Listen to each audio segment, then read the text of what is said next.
the heck? Hey everybody, and welcome back to Western Week.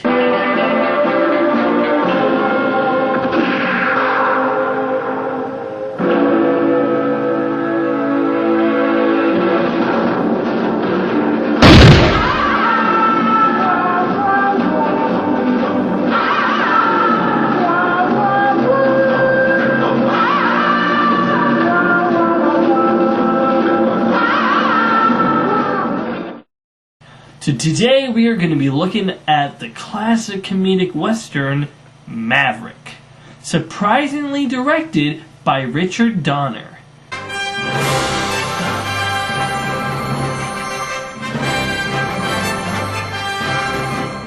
Yep, that's right, the director of Superman. I don't know what prompted him to do a comedic western, but hey, I'm glad he did. So the story goes like this. Our main character, Burt Maverick... It's Brett. Brett Maverick is played by Mel Gibson, a big-time poker player off to win the biggest poker game with over $500,000 to the winner. Along the way, he meets Abigail Bransford, played by Jodie Foster, a charming scam artist who is on the same journey, but also tries to get a little money out of Maverick by, well, let's just say, not asking. Along the way, we also meet Zane Cooper, a lawman played by James Garner, who tries to show Maverick the benefits of being brave. There is also a mean, ruthless bad guy by the name of Angel,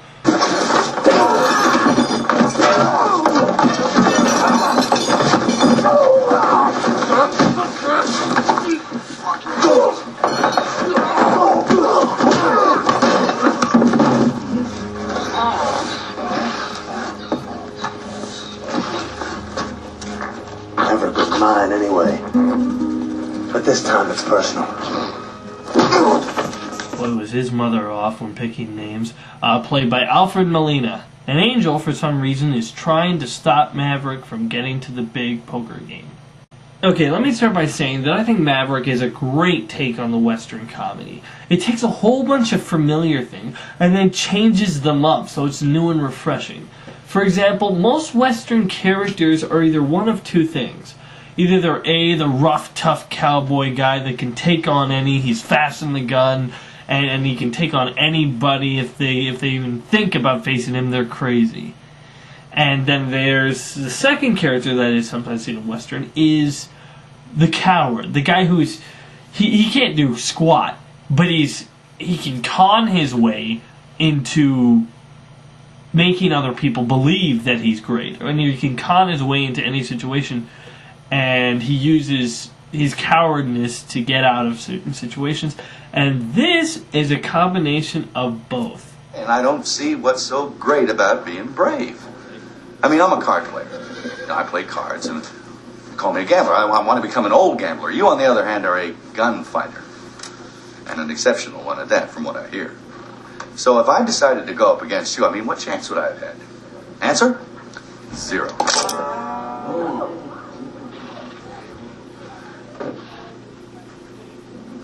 Absolutely none whatsoever. Want to see it again? Maverick is both. I mean, he is fast on the draw, and he can shoot up the place. The only thing is... You're spineless. That's right. Being spineless has kept me alive a long time. Yeah, he isn't the most brave character you would see in a movie. However, Mel Gibson is funny and charming, and I still like his character even though he doesn't want to do brave things. And even though he doesn't want to do brave things, he still ends up doing them. Like the part where the driver of the stagecoach that they're on dies, and the stagecoach is running wild, and Cooper tricks Maverick into climbing up to get there, and then he tumbles, and it's a mess, and he... Stop playing around and stop those horses! What is this area? Nearly gets run over, and you know what, this scene, I can't put my finger on it, but this scene does remind me of something.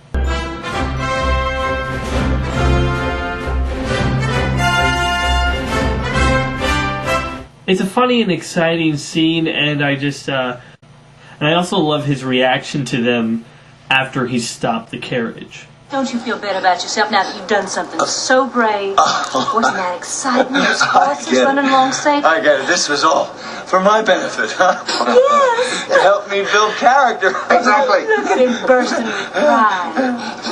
It's funny. You think I'd be mad, wouldn't you? Give me a hand. Don't you ever try and help me again. The relationship between Abigail as Maverick is also something where they took something familiar and changed it and made it new. It starts out as they both sort of resent each other, but you can see they also kind of have a mutual respect for each other. They both start making pot shots at each other, and it starts with, first Abigail tries to steal Brett's money, and then Brett sees right through her. And then she does it again, and she actually steals it, and then he gets her. Oh, what? Well, you have to admit I was much better the second time. Oh, no. Not just better. You were good. I was? No, you weren't just good. You were very good. Thank you. And now, it's time for you to do a little something that I want. How dare you? I'm a lady, not in a million years. Not if you were 100 years old, not if I was 100 years old, not 100 years old. I don't want to go to bed with you, lady. Why not? Why not? Why not? I'd be too frightened.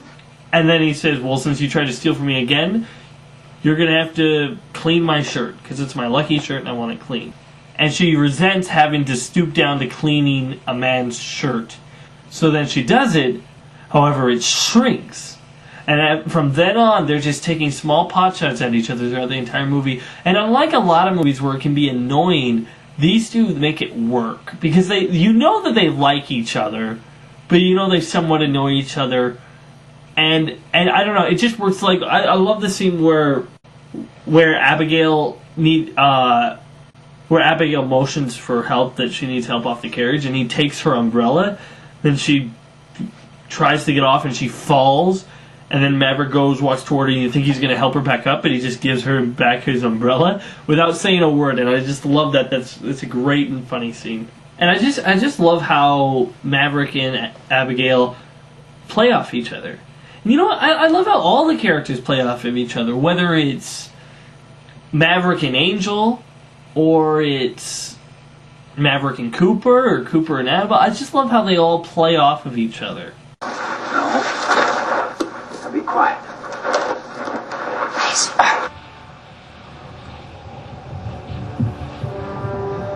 Their pace has quickened. They must have caught our scent. Hurry!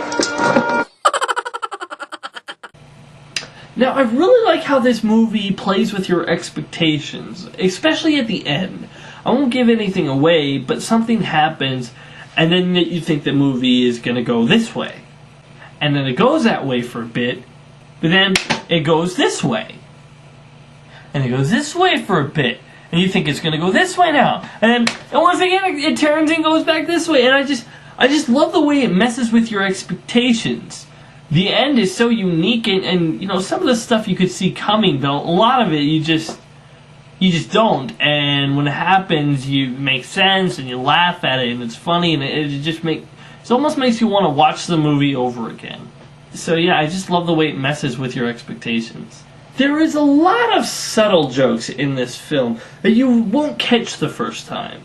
You know, there was a couple that I just found this time, watching it, and I've watched this movie tons of times, and just a couple of jokes that I've found out this time before watching it for the review. Like one of the scenes where the dealer gets up to congratulate Maverick for winning his round, the chair sticks to his butt.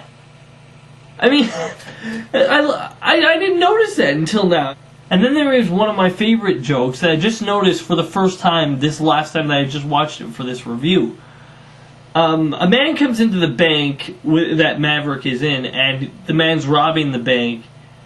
And Maverick has a weird look in his eyes, and he pulls down the bank robber's mask. And it's Danny Glover, who plays Mel's partner in Lethal Weapon, in all the Lethal Weapon movies.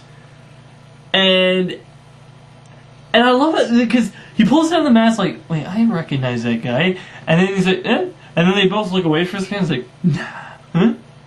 And it's just like, movie mind blower!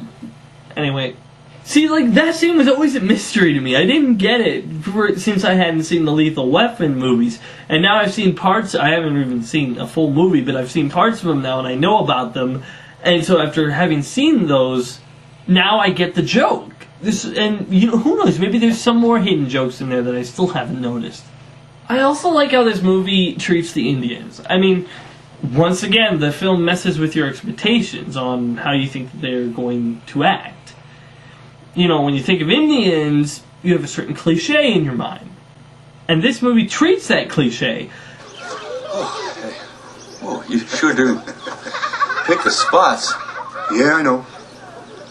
Next time you people come to drive us off our land, I'm going to find a nice piece of swampland that's so god-awful, maybe then you'll leave us the hell alone.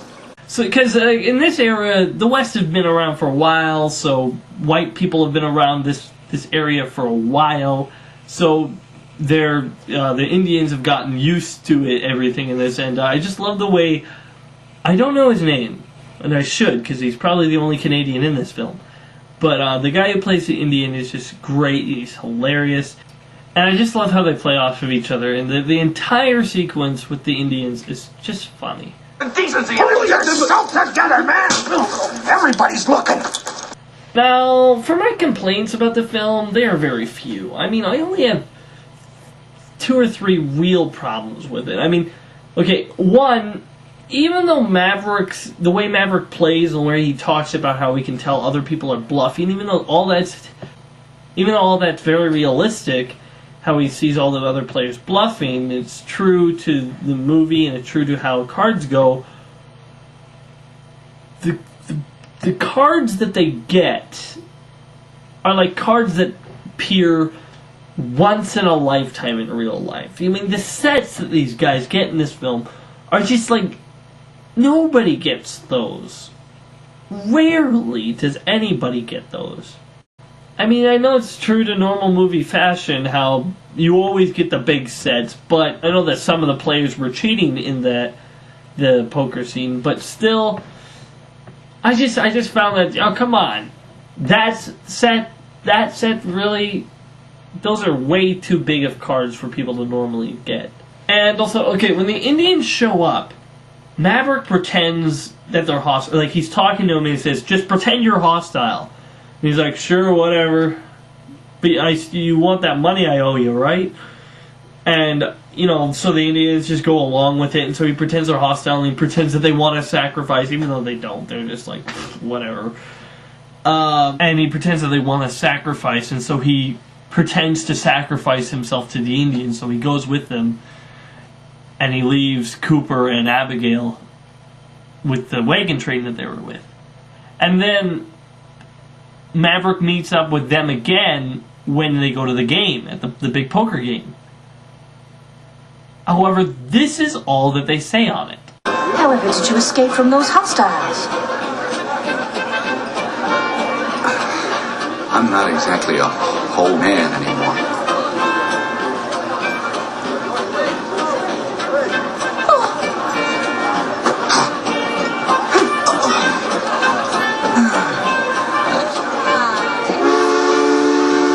Yeah, and he never explains what happens. I just think they'd be a little bit more curious of what happened. Overall, though, Maverick is an exciting, fun, charming, and thrilling Western. It's definitely one of my favorites. So why?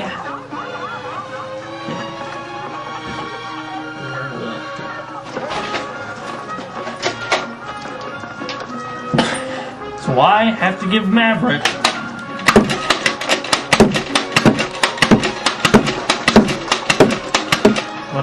an 8 out of 10. So remember, guys, I'm Lazy. I'm Dart Dude 99.